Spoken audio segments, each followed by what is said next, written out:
That's Premier David Eby speaking with us yesterday on Daybreak. Later today, he'll be speaking at the BC Natural Resources Forum in Prince George. Michelle Connolly is a director with Conservation North and has been monitoring the forest industry for many years. And Michelle joins us on Daybreak this morning. Hello. Hello. I'd like to hear your reaction to Premier David Eby and what he just said. Yeah, his statement about old growth seems promising, and it relates to a claim that has been made a few times in the last week that old growth deferrals and caribou habitat protection were at the root of the pulp line closure. And I want to say a few words about that. I'm not sure what the origin of that myth was. What do you make of those who say conservation is to blame?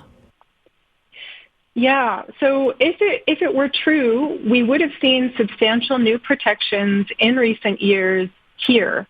And in fact, there have been no new additional protections in the Omineca region. So firstly, high-value at-risk old-growth forests, also known as old-growth deferrals, that were identified by the Technical Advisory Panel for this region were not accepted or implemented. They were a nothing burger for this region as far as I know. Secondly, regarding mountain caribou, the last major steps taken to conserve caribou in our region was in 2003 when some high elevation subalpine forests were set aside in an ungulate winter range. So that was close to 20 years ago. What did happen recently was that the BC government habitat that the biodiversity order said had to be retained in the Prince George Forest District. So licensees operating here, including Camp 4, were not implementing the existing targets on biodiversity properly. So the BC government had to step in and do it. So that is not new protection. It's basically just making spatially explicit what corporations, the licensees, should have done in the PGTSA. We've also heard blame for the pine beetle and forest fires that has put us in this situation. What are your thoughts on that?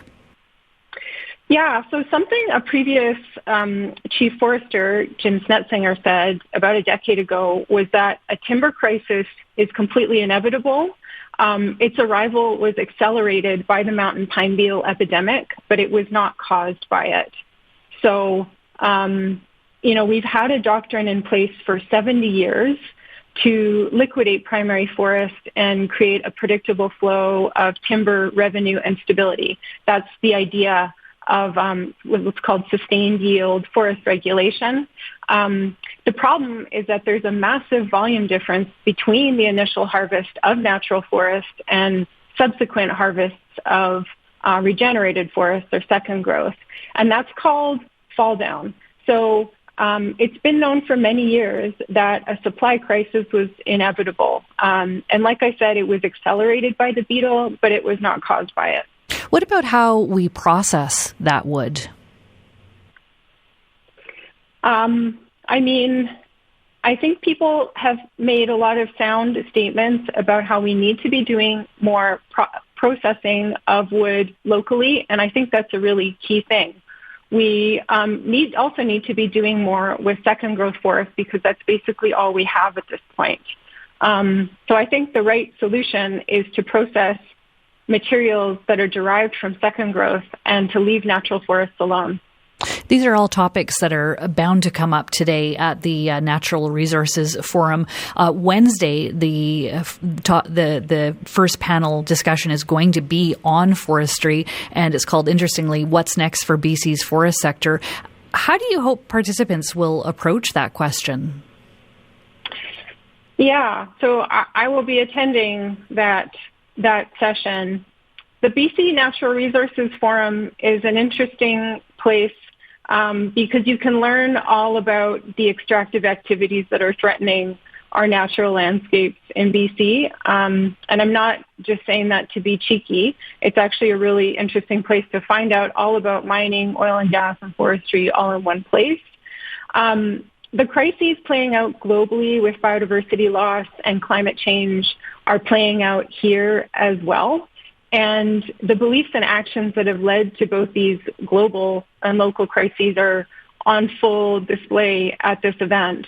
So what we need to do in the future, what participants in the Natural Resources Forum need to consider, and what we need to consider as community members, is that we have to decide what kind of community we want to live in and place safeguards against killing ecosystems, which is what's happening here.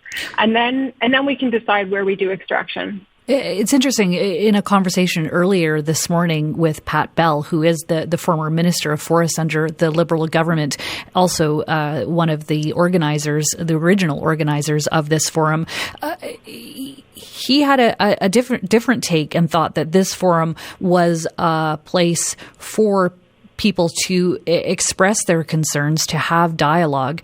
Or do you think that you'll be able to speak with leaders and with CanFor, for instance, to express these ideas? Yes, I imagine there's an opportunity to speak face-to-face. I've attended this in the past, and the process for kind of receiving questions to panelists is highly moderated, and they filter out questions that are kind of, critical in origin or that bring up biodiversity. I've attended this event about, 3 times in the past, and that's one common pattern, is that they're not, the people moderating the questions are not particularly receptive to bigger questions or bigger issues. So if not at this forum, then how do you think decisions about the future of forestry should be made? Yeah, so there will be a void to fill with the job losses, and we have a choice to fill that with something long-term, stable, and rooted in values like ecological sustainability. Even though the state and corporations have the power to really reshape the foundation of our economy, the best solutions will come from regular people in our community, as opposed to those who, say, have a really entrenched or vested interest in the status quo.